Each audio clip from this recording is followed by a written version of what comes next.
আমি ভাবিও নি যে এটা দেখতে এতটা সুন্দর আর এতটা এলিগেন্ট হবে।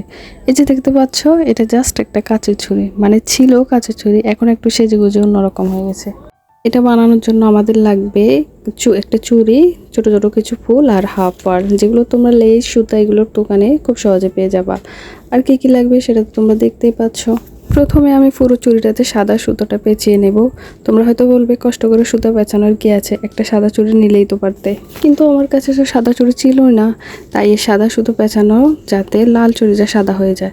আরও একটা কারণে এই সুতো পেঁচানো, আমি এখানে যে গ্লুটা ব্যবহার করছি সেটা সরাসরি চুড়ির উপর দিয়ে পাড় বসালে পাড়গুলো ভালোভাবে বসে না, উঠে উঠে আসে। তাই এই সুতো পেঁচানো একটু সময় লাগছে, তাতে কি কষ্ট না করলে কি আর কেষ্ট মেলে। হ্যাঁ, আমার কাছে এই চিকন সুতোটা ছিল তাই এটা পেঁচিয়ে নিচ্ছি। তোমাদের কাছে আরও মোটা সুতো থাকলে সেটা দিয়ে করে নিতে পারো। তবে খেয়াল রাখবে, মোটা সুতো পেঁচালে চুড়িটা এক্সট্রা সাইজ নিতে হবে, কারণ মোটা সুতা দিয়ে পেঁচানোর ফলে চুড়ির যে ফরিদি সেটা কমে যাবে। ভালো দিক হচ্ছে মোটা সুতা দিয়ে করলে সময়টাও কম লাগবে। আর এভাবে আমি আস্তে আস্তে করে পুরো চুড়িটা সুতা দিয়ে কভার করে নিলাম। অবশেষে শেষ করতে পারলাম।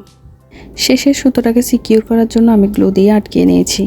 এখন সুতো পেঁচানো চুড়িটার উপর গ্লু লাগিয়ে তার উপর পরপর 3টে ফাল বসিয়ে দেবো, দেন একটা ফুল। এভাবে 3টে ফাল, তারপর একটা ফুল, আবার 3টে ফাল, তারপর একটা ফুল। একটু চেপে চেপে বসিয়ে নিতে হবে যাতে ফুল আর ফুতিগুলো ভালোভাবে সেট হয়ে যায়। একইভাবে পুরো চুড়িটার উপর ফুল আর ফালগুলো বসিয়ে দেব। ও, তোমাদেরকে তো বলিনি, আমি এখানে যে ফুল আর পাল ব্যবহার করছি এগুলো আমি কিনিনি, এগুলো আমার একটা জামার মধ্যে ছিল, সেখান থেকে উঠিয়ে নিয়েছি। পুরো চুড়িটাতে ফুল আর পালগুলো লাগানো শেষ হলে এখন আমি আবার ফুলের মাঝখানে অর্থাৎ লেনুর জায়গায় একটি একটি করে পাল দিয়ে দেব। বিশ্বাস করো, আমি ভাবতেও পারিনি এর আউটলুকটা এতটা মার্জিত লাগবে।